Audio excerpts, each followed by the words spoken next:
C'est parti. Voilà. Donc nous nous trouvons dans le lab d'Avanac, toujours dans notre trip Route to Value.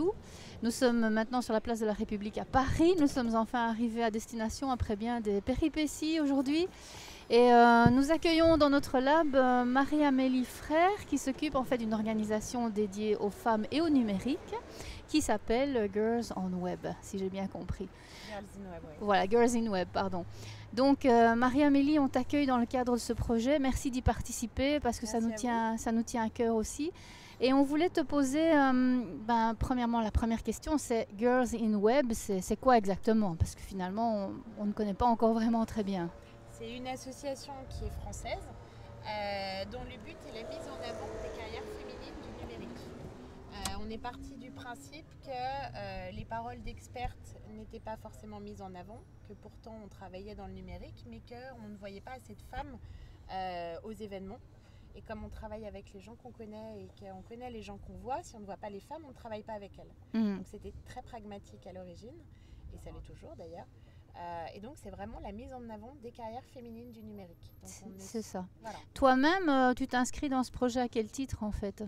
Tu es l'initiatrice du projet? Non, je ne suis pas fondatrice de Girls in Web. Je suis arrivée, le mouvement, car à l'époque c'était pas encore une association, le mouvement avait 4-5 mois, quelque chose comme ça, et j'ai très vite eu des responsabilités chez Girls in Web.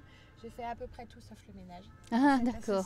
C'était du multitâche en fait à fond. Multitâche, ouais. J'ai été en charge des événements, les deux premiers événements.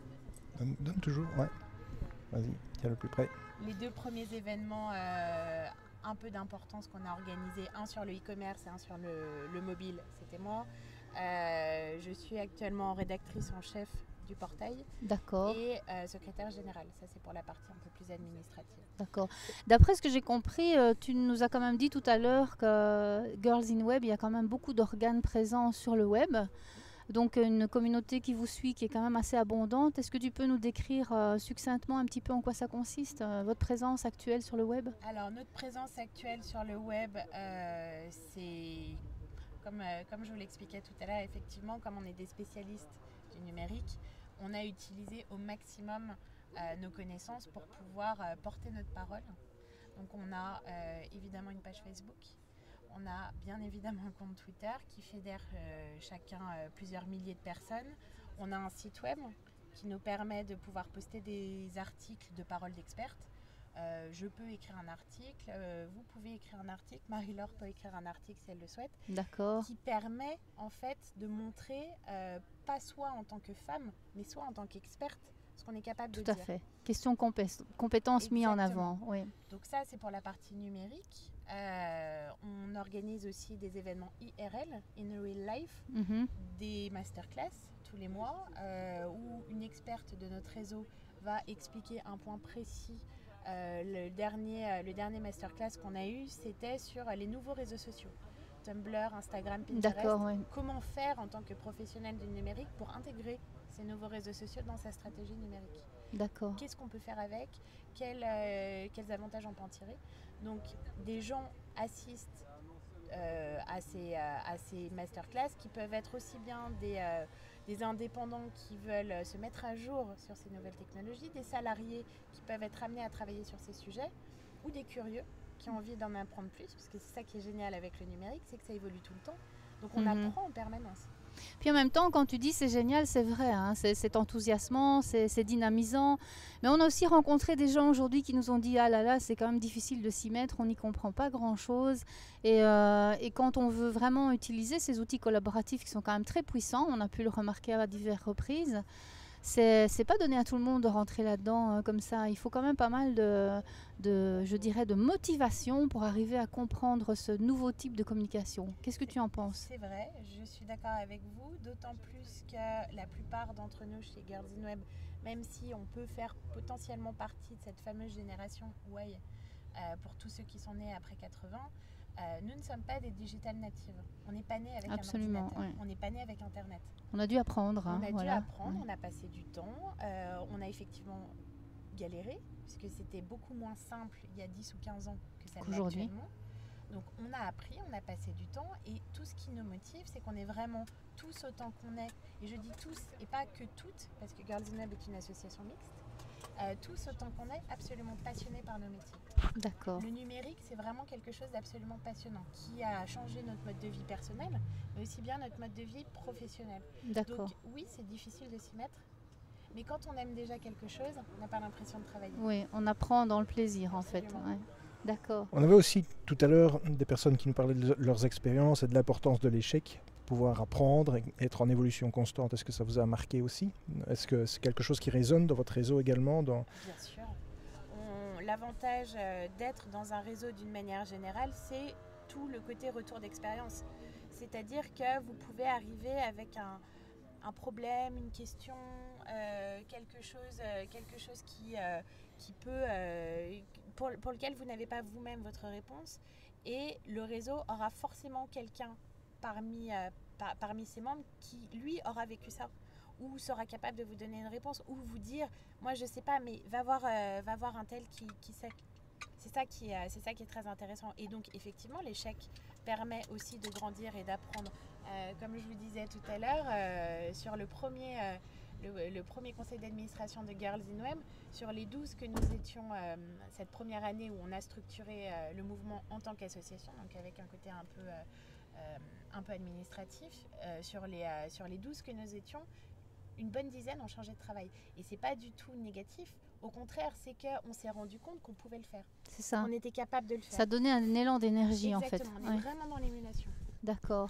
Mais c'est... Oui. On va peut-être arrêter là pour vérifier que ça ne se soit pas frisé. Et puis, D'accord. D'accord. Parce que ça m'inquiète quand même un tout petit peu. Marie-Amélie, tu peux me tutoyer si tu veux, c'est ok. Je voulais juste te demander, on va s'orienter un petit peu plus sur toi en tant qu'entrepreneuse, d'accord? Juste pour te cibler un peu. Ok, ça tourne toujours. Bien mis le cadre. Mais je vais Ça quand va même aussi te donner ceci pour être bien certain que ça fonctionne. On ne sait jamais. Là, je suis sûr, je m'entends, donc je sais comment ça tourne. Voilà. Ça va? Donc on peut... Allez-y, ouais, ça continue. Alors, ce que tu nous expliques là, évidemment, on se rend très bien compte, vu l'activité que tu as, de l'importance du réseau, de la collaboration, du tissu humain dans tout son sens, c'est-à-dire non seulement dans ses compétences, mais aussi dans ses expériences, dans ses retours, qui fait qu'on tire des leçons de ces initiatives et qu'on peut progresser beaucoup plus vite finalement, grâce aussi à ces échanges qui sont du direct quelque part. Quand quelque chose n'est pas bien ficelé, on le sait tout de suite aussi. Exactement. Et on en a un retour direct.